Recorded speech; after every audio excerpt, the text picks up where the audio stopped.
Good morning. Welcome to the August 14th Criminal Justice Committee meeting. Thank you. Welcome to the Criminal Justice meeting of August 14th.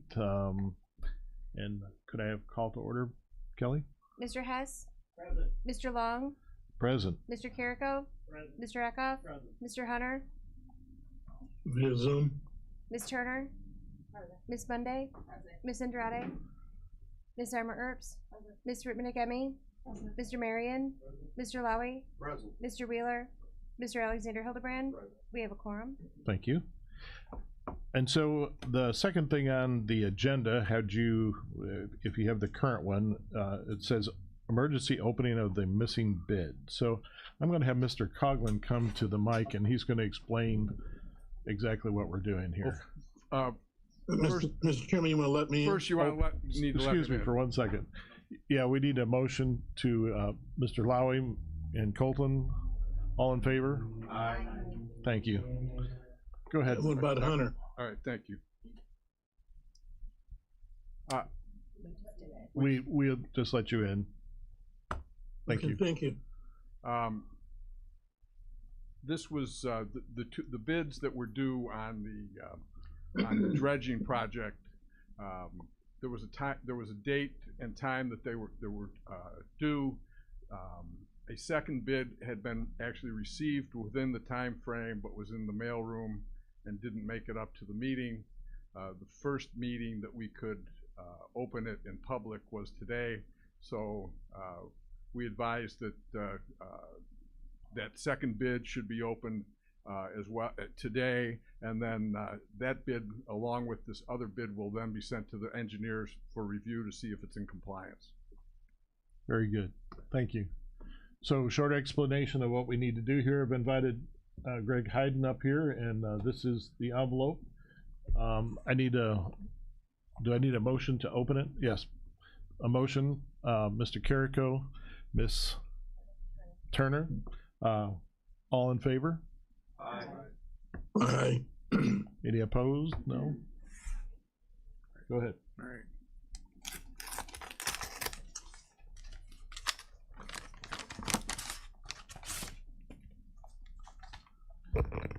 This bid is from J.S. McCullough out of Coatesville, Indiana.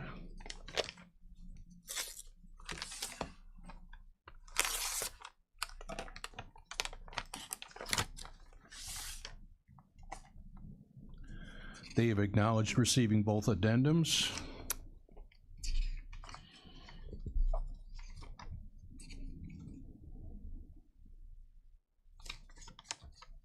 Bid bond is attached, and their price for the work is $404,725. And okay. So the next part of that is we accept that bid. Is that correct? And do we need a motion, Colton? And second is Marion. Thank you. And is it money? Do we have to do an individual, or is it? Okay, we need a roll call vote for that. So, Kelly, go ahead. Mr. Hess? Mr. Chairman, Hang on. we're not accepting the bid yet. It needs to go to the engineers. Okay. And so the motion would be that the bid was opened and that we're now referring it to the engineers for review to see if it meets the specs. Do both of you accept that as the motion? Okay. Very good. Yeah. I think we just need a voice vote since we're not spending money. All in favor? Aye. Any Aye. opposed? Very good. Thank you. There you have it. Next we have public comment. I have nothing up here for public comment. Anybody in the back? Public comment. Seeing no public comment. Moving on to approval of minutes. Has everyone read the minutes from the prior meeting? I need a motion and a second. Amanda Earps and Miss Turner. I'm gonna get this sooner or later. This is a lot harder than it looks up here. Just trust me on this. Everyone in favor of accepting those minutes? Aye. Any opposed? There you go. Next up, judicial report from Mr. Cunnington. You guys are having too much fun up here. No, we're not. Yes. Monthly Okay. update.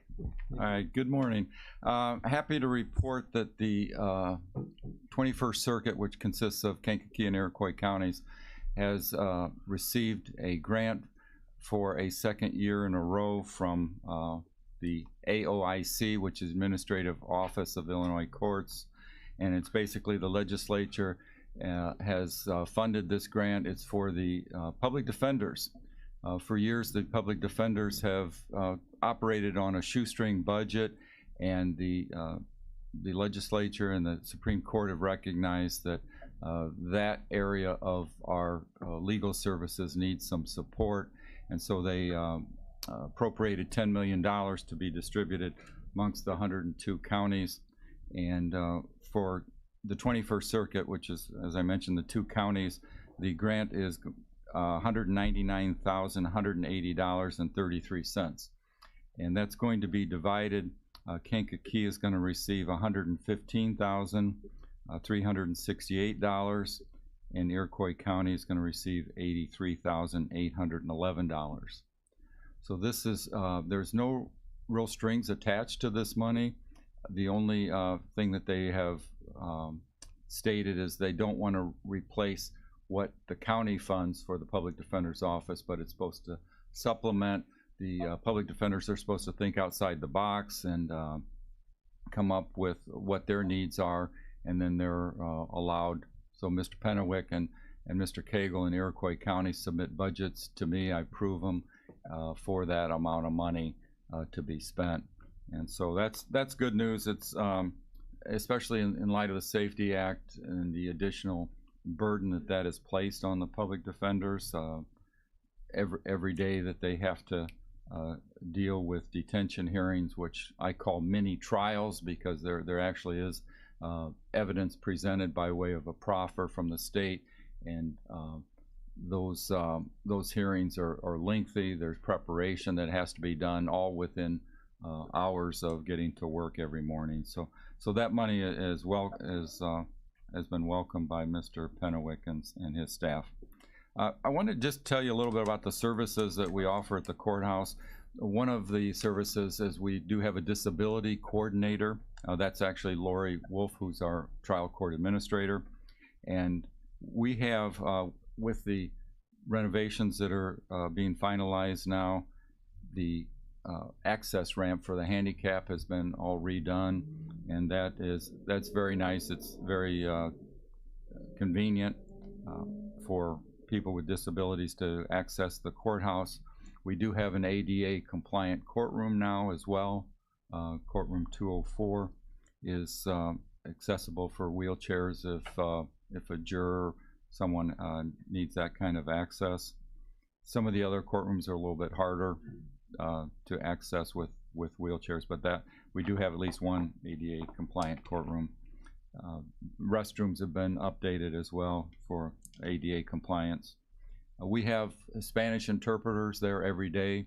That's paid for or reimbursed to us by the state. And then we also have a Zoom service called InLingo, and just about any language that you can think of, from Mandarin to Punjabi, languages you've probably never even heard of, are available if someone comes in, and every now and then we get people with a language barrier that they need an interpreter. So that's very helpful. That's also paid for by the state. So if someone needs a special accommodation, then they have forms over there that you can ask for special accommodations if you have a particular disability, and then Lori Wolf will handle that and make sure that those folks are accommodated. With the completion of the basement and the completion of Circuit Clerk Cianci's, which I'm sure she'll talk about, we're getting to the point now where we want to showcase what we've done over there, and we have our Tyler case management system going live in September, and then we have completed the technology improvements to the 9 courtrooms, so they're all fitted similar to this with the TVs and the Zoom ability. We Zoom to the jail, which is very convenient for both the court system and for the sheriff. I'm sure he would agree that that is a big plus. And that's all been paid for by the state as well. And then, so we want to showcase that. We want to have an open house, and I'll talk to Andy about it maybe sometime in October after everybody gets moved in and the dust settles. We can do that. So that's all I have for today. That all sounds like pretty good news. Yes. Yep. Anything else? Any questions? Thank you very much. Thank you. Yep. Next up, we have Ms. Cianci for the Circuit Clerk's monthly report. I need a motion to accept the report. Roger Hess and Ms. Ritterback. Good morning. Does anybody have any questions for the reports? They're just the normal reports, nothing too exciting.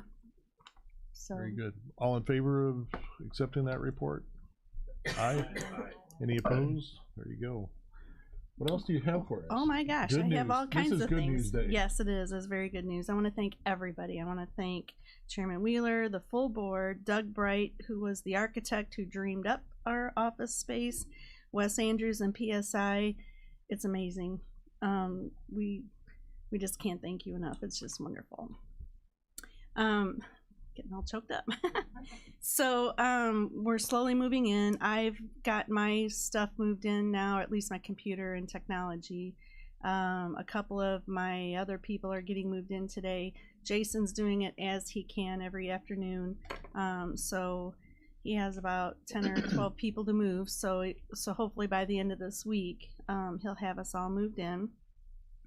Room 105, that has been our main office, is going to be, once we're vacating that, Jason's going to set it up for Tyler Technologies when they get here. That's going to be their command central so that they can train us. We're doing training starting the 26th of August, and that will run for 6 weeks.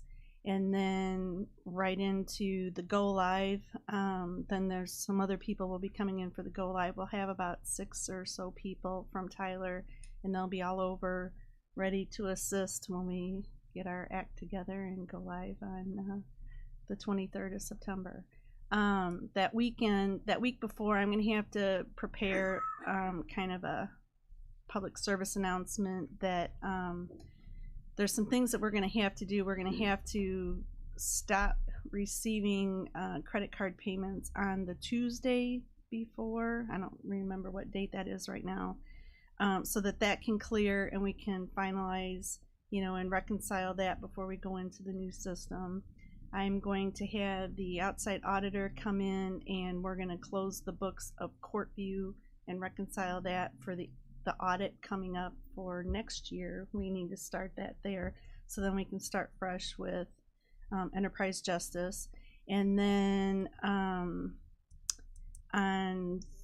the Friday, the 20th, we will be doing everything on paper because we have to start closing out Courtview on that Thursday night and start transferring the data over. So Friday we're going to do everything by hand on paper, and then on Saturday I'm going to have my staff come in. We're going to test their own work to see if they're familiar with what they do, so they'll be able to see if it's coming over properly or not.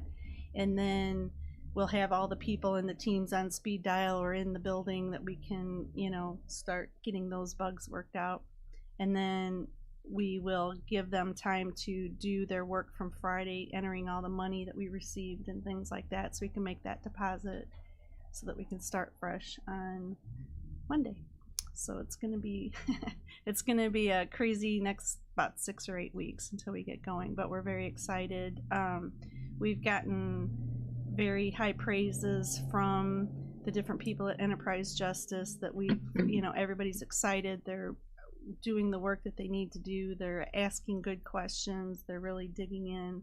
So they've complimented us many times over. That's a lot. Yeah, it is. It's a lot. New offices and New new case system management and, system. Yeah, Yep. but it's all hitting at once. But we're handling it like a team. Everybody can't wait to get into their new space and figure out how their new desk is going to work and whatever. I think we're all excited to see the new space, and It's gorgeous. I and mean, we'll give you a little time to get comfortable over there before we come bug you. How about that's that? fine. That works. That All right. works. Anything else you have? No, that's about all. Any questions for Ms. Yancey? Very good. Very good. Thank you so Thank much. you very much. Very good. Next up is the State's Attorney's Office, Mr. Coughlin. In front of you, you have two reports. Do I have a motion to combine and approve those reports? Mr. Lowy, Mr. Marion, all in, Morning, Mr. Chairman. how are you? Good. I've spoken enough. If anybody has any, if anybody has any questions on the report, I'll be happy to answer them. That's pretty darn short right there. So, the reports reflect a lot of information. Anything in there that sticks out at you that you'd like to talk about? Not really. Just as you can see, you can see which areas of the county are having the most problems as far as arrests and charges. Kankakee City being that, and as I live there. But other than that, I don't have anything else. Okay, thank you very much. Any questions? Thank you. All right. We motion to accept those. All in favor? Any opposed? Public Defender is up next, but I'm told that he's ill today, and we're gonna move right on to Tom Latham at probation. He has a monthly report. Need a motion to accept the report? Mr. Carrico and Miss Arma Earps. Thank you. Nothing to add unless there's any questions on the report. Any questions? Very good. All in favor of accepting that report? Any opposed? Very good. What else do you have for us, Tom? The only other thing I have is I learned recently, and I don't know why, but the Senate Bill 3353, which was signed by the governor Friday, creates a community-based corrections task force. And I'm still trying to learn what the point of the task force is going to be. It's going to focus on pretrial and probation. It's a 37-member task force, but only one member is from probation appointed by the governor to represent probation from the governor. Another one from problem-solving courts to represent problem-solving courts, I should say. The rest are legislative appointments and things like that. So I'm hoping by the end of next week, I just wanted to put it on your radar, bring it to your attention. I have a meeting late next week to find out more about it, what really the goal of it will be, what recommendations will come of it, what the cost of that will be, all that. So I'll just keep you posted. I'm just nervous. They had to put this task force together, do what they're going to do, and have a final report ready for December of 25. So it's pretty quick. Community-based corrections task force, which I would assume includes some of parole, looking at parole too, but it specifically said in there focused on pretrial and probation. So again, I don't have a lot of information for you. It was a week before last where I kind of really got information on it. But hopefully when we meet in September, I'll have more information. Very good. We'll see what happens. What other good news do you have for us? I don't know if I said it last month, but we are fully funded in the state budget for 25, which out of the 30 positions in the circuit, all but one are funded. Only one is county funded. 2 or 3 are funded from grants, and the rest are from grant and aid from the state. So, and that includes increases in salary. Very good. Funding, so. Very good. All right. I think there was something like 250 new laws signed into being last Friday, and they're just kind of starting to trickle out here now. So This Um, one surprised me when I learned about it the week before last. We're like, yeah, usually we're watching that and seeing what happens. But Did you have a comment, Mr. Wheeler? I had a question. With River Valley Detention Center up in Joliet, you're starting to see, much like those mesothelioma commercials, you're starting to see a lot of legal commercials regarding people who had stays in that facility in Joliet. And I'm wondering if that is something that has been talked about amongst your peers as far as maybe our something we should have on our radar here as well in terms of a legal the lawsuits and everything the that are coming. lawsuits that are going on there. Yeah, I'm on a policy advisory board on a detention work group. We're a separate group from that board, working on that very thing, looking at everything.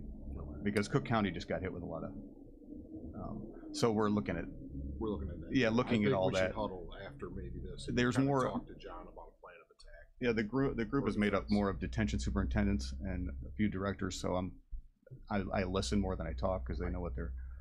But yeah, we are part of that group. Sure. Because we were, well, we'll get into that. We're not part of that anymore. So that's why I wanted You are, but you aren't, kind of We thing. aren't. Yeah. Joliet's arrangement. Yeah. Any other questions for Tom? Very good. That's it. Thank you for your report. Thank you. Next up is Sheriff Downey, and he has supplied us with a monthly report. I need a motion and a second. Colton, Mr. Lowy.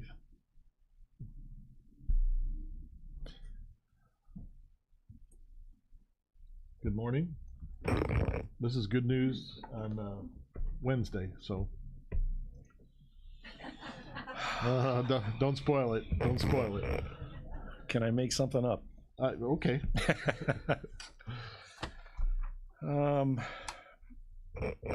Really, the report obviously is through 8 months of the fiscal year through July 31st. As you can see, and we've been talking about our revenue trending down a little bit. Right now, we're about $650,000 less at this point in time than this year than we were last year, which is about an average of about $81,000 a month.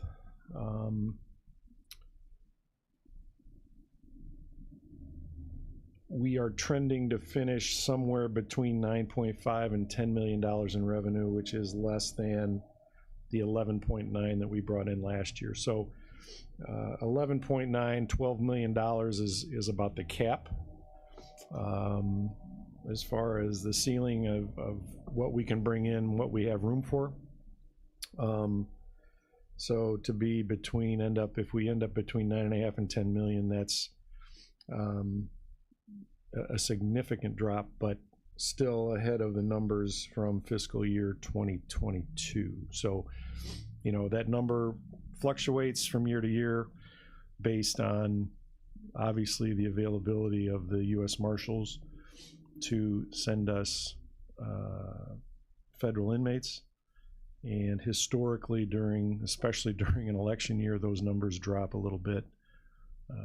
You can make your own opinion on why, but so that's where we're at right now. Our local numbers have stayed the same, which, as I've continued to repeat, is a credit to our corrections staff and Jim Rowe's office, who we work together to make sure that we're holding the people that we need to hold and releasing the people that should be released. The rest of the report, there's really nothing much out of the ordinary. If anybody has any questions on it, certainly can answer any questions you may have. Just real Mr. Wheeler? quick, the population trend for Otta County is pretty much, you're seeing that through the rest of this fiscal year. I would guess, yeah. We're kind of in that ballpark. Yeah, I would guess. We're not like at the end of a cliff and it's. No. Okay. I would say that we're where we're at. My guess is if we do anything, we'll increase maybe by a small number, but I've noticed a trend, and like you said, 21, 22 is kind of where we're at. Yeah. So, yep. And those were still surplus years because, we still control our costs. So Yeah. it's not the end of the world. It's a difference between, and don't forget that this year we paid off all our bills. I know this isn't finance, but we paid off all of our bonds. So the surpluses are only about 750,000. I say only, we would lose that a month 8 years ago. Yeah. So Right. you go backwards. So I Right. just want to perspective, please. You know, we're doing okay. Very good. Just a couple other things. I don't know if this is positive or not, but Okay. I'll share it anyway. All right. This is a list, and I didn't make a copy because it's got inmate names on it. I just didn't want to send it out to the world. But as I thumb through this is 82 pages, front and back. So there's 41 pages here of names. These are all of the arrests from September 18th of 2023 when the Pretrial Fairness Act took effect. And those highlighted names are names that have been arrested multiple times. Sometimes twice, sometimes 3 times, sometimes 4 times, up to 6 or 7 times that law enforcement all over this county are dealing with a lot of the same individuals. And I truly believe that it's having the opposite effect of what the legislators wanted, and that is they wanted less contact with the police, but what this is doing is creating more contact with the police. And again, it's, you know, time-wise and data-wise, you know, it takes time to accumulate the data. Obviously, the day after the Pretrial Fairness Act went into effect, we really didn't know what the effects were going to be. Even almost a year later now, I think we have a better idea, but I think that as we continue to move forward, hopefully there'll be some adjustments and maybe some additional trailer bills that will address some of the issues as we find them moving forward. So that's just it's just a snapshot of, you know, what we're dealing with. Not only are the police dealing with them, but they bring them to the jail, and our correctional officers are dealing with them as well. So that's about all we can say about the Safety Act right now. That wasn't too negative, but so trying to keep it positive. Not your worst moment. Couple of things that you guys should know, and we talked, you know, when the Chairman Wheeler talked about our trends. One of the things you may see for those that look at our budget is our overtime has kind of increased a little bit. And I will tell you that, and I don't know how to gently put this, but we have a number of correctional officers on both maternity and paternity leave. So there's, I think, 5 or 6 off on maternity or paternity leave, depending on male or female. If they were a female correctional officer, they may have had a baby. If they were male, they may be home with their wife, helping care for the baby. So we have medical leave. We have, I think, 2 on work comp. I think we have 3 others on non-work related injuries who are off. And then we also have, I believe, 4 that are at the correction officer basic training, PTI, as we are required to send them within 6 months of their employment. So I think there's at one point there was 16 to 18 correctional officers that we have off for various reasons, and quite frankly, they're all legit. So the correction staff is doing, you know, the best they can with getting people in here. You know, obviously hiring, we want to hire the best possible people we can hire. We're not just hiring anybody who applies. And so there's a process to go through that, and our correction staff, Chief Collet-Windsor, Chief Woods, and Chief Azzarelli are doing a great job in looking for good quality candidates for the jail. So our mental health pilot program that we are operating through the Department of Human Services, DHS. I can tell you that I had some reservations because we were dealing with the state of Illinois, but I'm here to tell you this is positive. So this is positive. Okay. So it has been a pleasure to work with DHS and the process that we're doing with getting individuals who are in need of mental health into our building, and getting them resources and treatment from a contracted agency through DHS, and that is a benefit not only to those inmates who are coming from other counties, but it's also a benefit for our own local. And we do have approximately, I think right now, I think we have 8 of our own inmates in our custody who at this point have been found unfit. Part of the reasons that people get found unfit is medication, lack of treatment, the resources that they don't have access to. Right now, we are giving them that access, and I can tell you that there have been, and this number is going to sound small, but it's really not. This is another positive. Okay. There have been 2 individuals who have come into our jail who have been treated and have gone back for a fitness interview and have been found fit. So they didn't have to go to the state of Illinois to take up a bed. That bed was able to be utilized by another inmate who may have needed treatment. So right now it's a positive. We're actually working with the state of Illinois and DHS to expand it. And quite frankly, it has turned into a model for the state of Illinois. So we're pretty proud of that, because mental health is a huge issue in our county. It's a huge issue everywhere. Has been for a long time, and finally we have some solutions. We're working on it. Yesterday, I appreciate the board allowing us to recognize our 2 deputies. I had another deputy who I told to come here today instead of yesterday because I didn't want to take away what they have done. But one of the things that you guys should know as a committee, I know that we come here sometimes and we ask for money for different things, and a couple things that you have allowed us to purchase have been thermal imaging drones. I believe we have 5 drones right now, and they are assigned. I have a drone assigned to an officer on each shift. And a couple months ago, we had an incident where we got a call that an individual had run into a cornfield with their pill bottles and was going to kill themselves.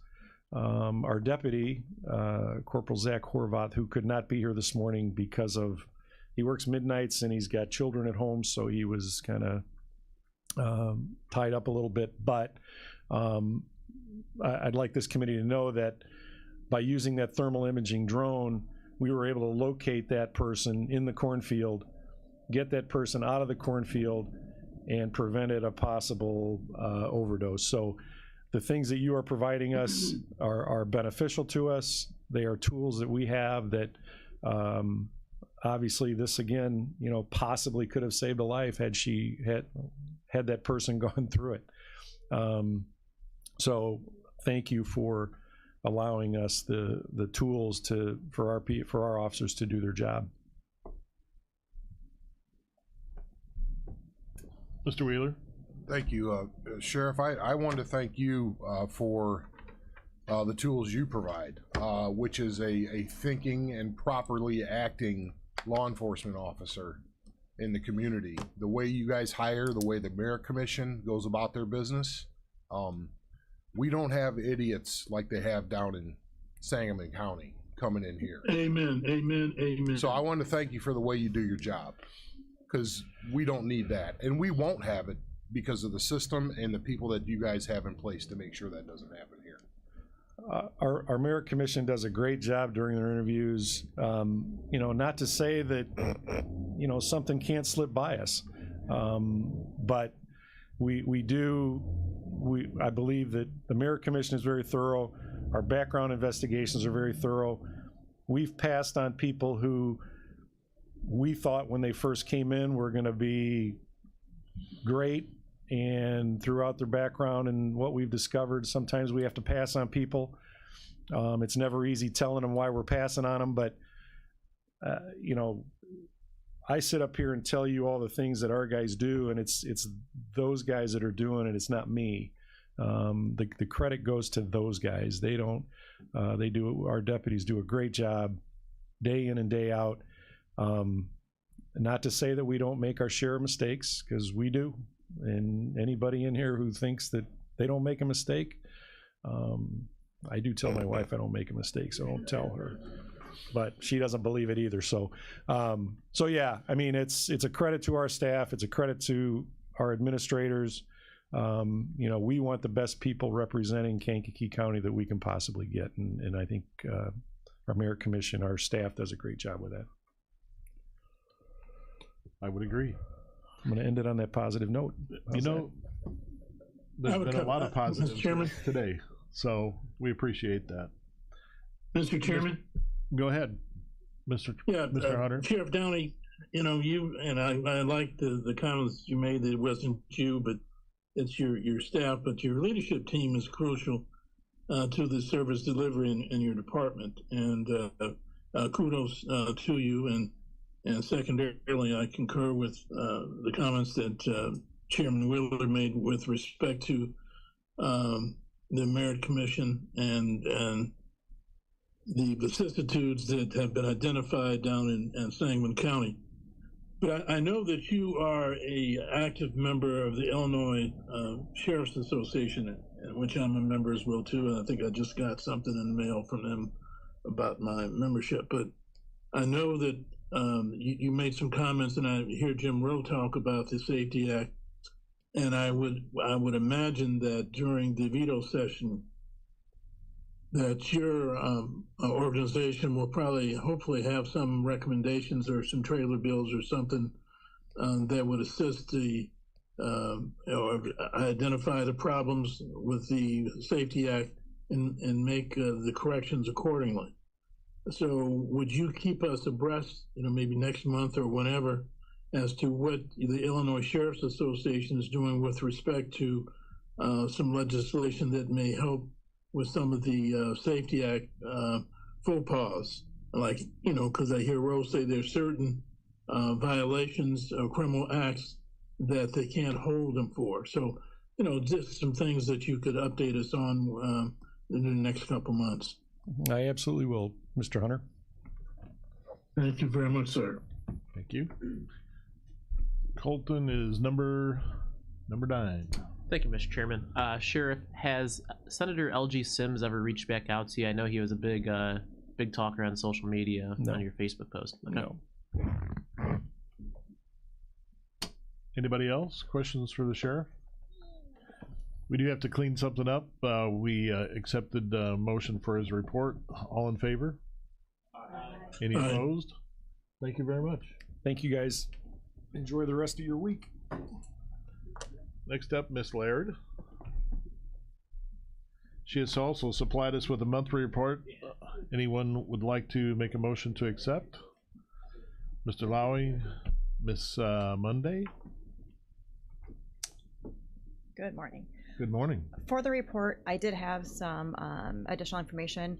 The IPTIP Building Fund last month brought in $599.61 for a total this year of $131,780.52. So it's a little bit less, but we spent some money out of there for the new building. Some things in the report, we did have, so far for this entire year, 4 bats test positive for rabies. So just something to keep an eye on. That's something that's concerning for the entire county, that we did have animals test positive for rabies. So far it's been bats, and hopefully that's all it stays to be. Along the lines with that, we did send we euthanized 46 animals, but 17 of those were wildlife, which is those bats had to be sent to the lab. So that's all I have for the report. Some other things, August 24th, we are doing a microchip clinic at the farmer's market from 8 to 12. Last time we did it, we microchipped almost 50 dogs, which was a great number, because I think 1 dog microchip is great for the entire community. 50 is an astronomical number, so we like to do that. It's $15. It's a good time to see everybody at the farmer's market and all the dogs that are out there. September 20th, the ONU football team, part of them are going to be at our facility for a community outreach. They're going to be maybe cleaning some things up, playing with dogs, playing with cats, things like that. Just gonna come and hang out and be part of the facility on that day. We also have our open cat room is now open. We didn't have that before. So that is open currently. So when you walk in the building to the right, there's an open cat room. So we have 6 cats in there that are adoptable that you guys can come in and see. And then the last thing, since we have a bigger building and more animals, we are starting to develop a volunteer program. So watch for that on our Facebook page. We do need help cleaning and taking care of the animals. So we've had several people ask so far, and we've had a couple people turn in applications, but we're waiting on to develop a program. But it's something that we hope can get started pretty soon and get some public in there to help us. Very good. Anything else? No, that's it. Any questions for Ms. Laird? We had a motion, a second to accept her report. All in favor? Aye. Any opposed? Aye. Okay, thank you. Up next, Corners Office Report. We have a motion to combine those reports and approve. Mr. Marion, Ms. Monday. Good morning. I worked hard to come up with some positivity too, so Okay. do my best. Reports first. What about the report? Pretty normal month, 108 calls as usual, right about on target. Autopsies were down again, which is a good thing. Nothing else really to highlight. Okay. Any questions about the reports? All in favor of accepting those reports? Aye. Any opposed? Aye. Very good. What else do you have for what is positive down at the corner? Positive. So I came up with 3 things. Number 1, our last 3 deputies completed the mandatory firearm training last month. So thank you to Sheriff Downey and his staff for providing that training to our staff. The second thing, our new vehicle was placed in service. We've been waiting for parts for about 3 months. Those finally came in, so that is now operational. And number 3, when looking at the budgets as of August 1st, we were trending about 8% under where we should be. That's a good number. One negative to that is we are going to have a large expenditure towards the end of this fiscal year. Likely we need to buy body bags. We are reaching the minimum threshold that we keep them at. And in doing some research to do this purchase, we found that a bag in 2021 that was bought for $28 is now $44. So a 57% increase on those bags. Of course. So I am working with our counterparts to the north and south to try to buy more, mass purchase, kind of have us be the central purchasing agency, and then they will reimburse us so we can get that cost down a little bit. Very good. So, but aside from that, got nothing else. It is 109 days until December 1st, so obviously that 8% could change, but hopefully it stays on trend. Okay. Any questions? We have been seeing a trickle of through finance of costs having to do with the trailer that you've built or are building. Mm-hmm. Can you tell us a little bit about that? Yes, so that is money that came from the Purdue Pharma settlement funds, I think, right, Chairman? I believe 75% of that money was allocated between the state's attorney and coroner's office to share, and the other 25% went to the sheriff to utilize. The trailer falls within one of the core strategies of that grant funding. So all of those expenditures are to build out the trailer. I know several board members have been through there before. We've had it out and about at numerous community events, and it's all legit expenditures going towards outfitting that unit, getting it going. The build out is done now, so those bills should stop coming in. The only ongoing expenditure from that account from us will be fuel to operate the generator and little things like that, but any large ticket item has been bought. Very good. And so you've had it out? Yeah, it was, we had a national night out last week. We had several people go through it. They've been at the farmers market, I think, on August 3rd. Took it to the state's attorney's senior fair in June at Quality Inn, and I believe there are probably 2 more dozen events scheduled through the rest of this year. A lot of back to school events, parent teacher conferences is a big thing that they're targeting. National Night Out honestly was a hard thing because that's more geared towards children, and we don't really have any giveaways or want children in there. Teach them. Right.